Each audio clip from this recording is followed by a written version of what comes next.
Tadi dapat penugasan atau ngobrol apa aja Bu sama Pak Prabowo?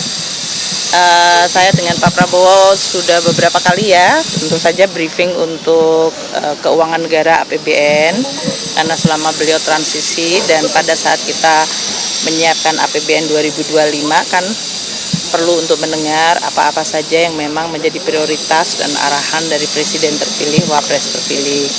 Jadi kami selalu konsultasi, kemudian kita juga berdiskusi mengenai berbagai langkah untuk memperkuat Kementerian Keuangan dan Keuangan Negara untuk bisa mendukung program-program beliau.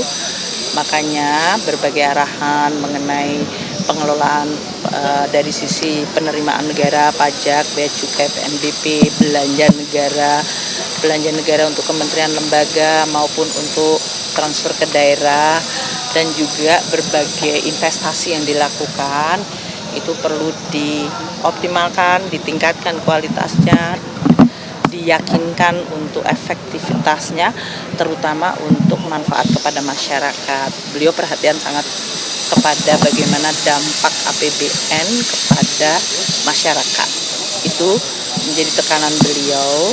Jadi kita diskusi cukup lama dan panjang ya selama ini dengan beliau, dan oleh karena itu pada saat untuk pembentukan kabinet beliau meminta saya untuk menjadi Menteri Keuangan kembali.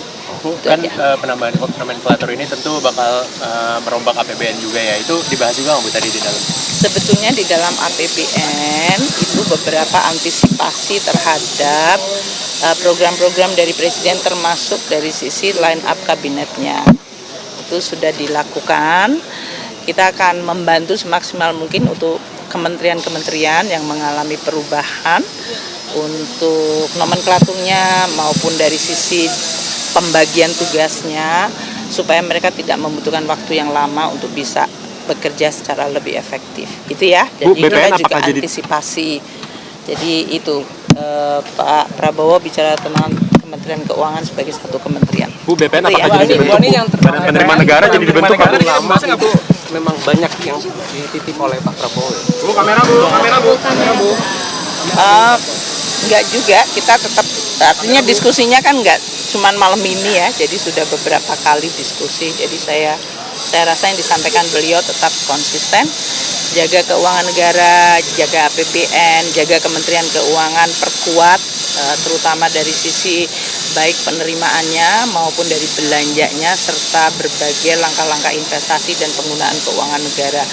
Konsisten beliau selalu mengatakan begitu. Sampai Ibu, untuk tadi memberikan jika ada kementerian baru untuk sisi penganggaran kira-kira butuh berapa lama Bu? Tadi kan sempat disebutkan. Ya nanti kita akan berhubungan dengan para menteri untuk bisa membantu semaksimal mungkin dari kami, dari anggarannya, dari organisasinya, dari penunjukan pejabatnya, sehingga program-program yang akan dilakukan sehingga bisa jalan secara cepat. Bu, memastikan ya? Jadi Ibu kembali menerima. Ibu tadi sempat kembali menerima pemisahan Kementerian Penerimaan Negara. Enggak ada Ibu ya? Berarti Kemenkeu masih satu Ibu ya? Iya, masih satu. Jadi Ibu